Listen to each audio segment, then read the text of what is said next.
ಅಕ್ಕಮಹಾದೇವಿ ವಚನ ನೆನಪಾಗ್ತದೆ. ಈ ದೇಹ ಅಂದ್ರೆ ಏನು ಅಂತ ಹೇಳ್ತಾಳು. ಮೂತ್ರದ ಮಡಿಕೆ, ಎಲವಿನ ತಡಿಕೆ, ಚರ್ಮದ ಹೊದಿಕೆ. ಇದು ಎಲ್ಲರೊಳಗೂ ಇದೆ. ನೀವು ಎಷ್ಟೇ ಜನಪ್ರಿಯರಿರ್ಲಿ, ನೀವು ಕೊನೆಗಿರೋದು ನಿಮ್ ದೇಹ ಇಷ್ಟೇ. ನೀವು ಎಷ್ಟೇ ಮೇಕಪ್ ಮಾಡ್ಕೊಡ್ರಿ, ಕೊನೆಗೆ ವಯಸ್ಸಾದ್ಮೇಲೆ ಕಾಣೋದು ಇಷ್ಟೇ.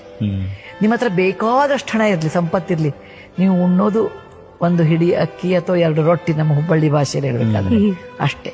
ನೀವು ಬೇಕಾದಷ್ಟು ದೊಡ್ಡ ಮಹಲ್ ಕಟ್ಟಿಸ್ಬೋದು, ನೀವು ಮರ್ಕೊಳ್ಳೋದು 6 ಅಡಿ ಬೈ 3 ಅಡಿ ಒಂದು ಹಾಸಿಗೆಯಲ್ಲಿ ಅಷ್ಟೇ. ನಿಸರ್ಗ ನಮಗೆ ಎಷ್ಟೇ ಹೆಚ್ಚು ಕೊಟ್ಟರು ಸಹಿತ ಅದನ್ನ ಅರ್ಗಿಸ್ಕೊಳ್ಳೋ ತಾಕತ್ ಕೊಟ್ಟಿರೋದು ಇಷ್ಟೇ.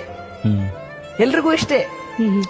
ಯಾರು ಬಹಳ ಶ್ರೀಮಂತರು ಇದ್ದ ತಕ್ಷಣ ಅವ್ರಿಗೆ ಬಹಳ ತಾಕತ್ ಕೊಟ್ಟಿರೋದಿಲ್ಲ. ನಿಸರ್ಗ ಕೊಡುವುದೇ ಇಷ್ಟು.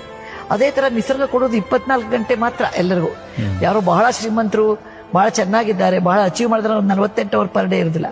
ಸೊ ನಮಗೆ ನಿಸರ್ಗ ಒಂದು ಚೌಕಟ್ಟು ಹೇಳ್ಬಿಟ್ಟಿದೆ, ಇಷ್ಟಿರ್ತದೆ. ಅಷ್ಟು ಚೌಕಟ್ಟಿನಲ್ಲಿ